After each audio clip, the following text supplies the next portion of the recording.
Traditional Icelandic skyr is technically a white cheese. However, it's similar in taste and consistency to Greek yogurt, and it is served in a similar fashion.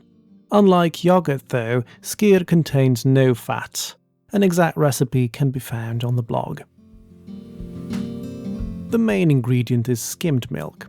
It would be ideal to use centrifuged raw milk, but I only have access to UHT milk and it works too. The remaining ingredients are a bit of yogurt and some rennet. It's the rennet that causes skyr to be classified as a fresh cheese.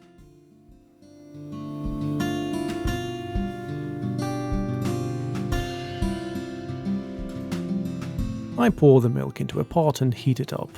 The sources I'm familiar with mention heating the milk to over 90 degrees Celsius or 194 degrees Fahrenheit for 10 minutes, which should denature whey proteins. I suspect this step is redundant in case of UHT milk.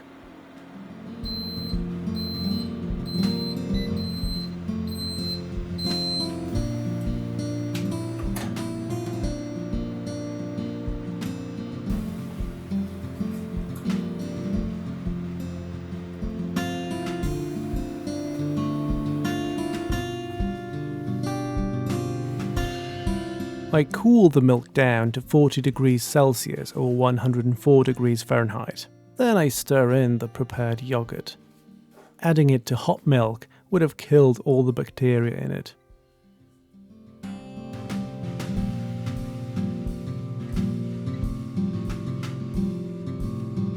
Yogurt is just a source of bacteria of the species Streptococcus salivarius, subspecies Thermophilus, and Lactobacillus delbrueckii, subspecies bulgaricus.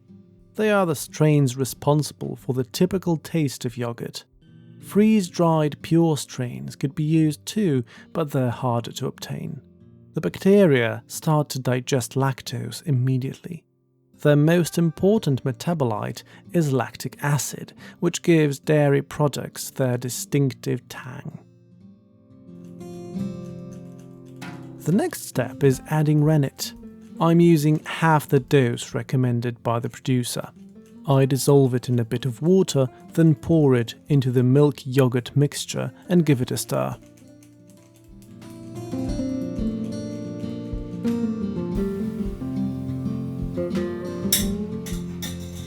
Rennet contains an enzyme called chymosin. It affects casein micelles, the main protein in milk. It cuts off the part of casein that's responsible for keeping milk in a liquid state.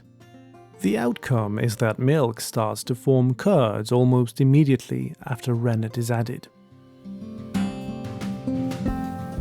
I cover the pot and let it rest in a warm spot for several hours. I place it in the oven with just the light turned on. The light bulb tends to generate enough heat to create perfect conditions for bacterial growth.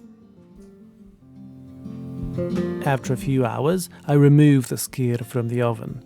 It's perfectly curdled and there's already visible whey separation. I need to remove the excess whey now. I use a sieve lined with a cheesecloth, which in my case is a cotton flat nappy. It turns out I used too small of a sieve, so I end up using two.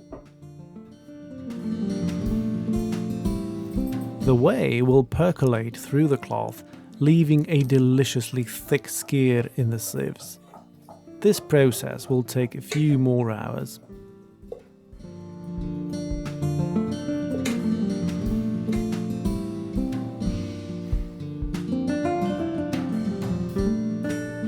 When the skyr is done, it's a good idea to keep the strained whey for later.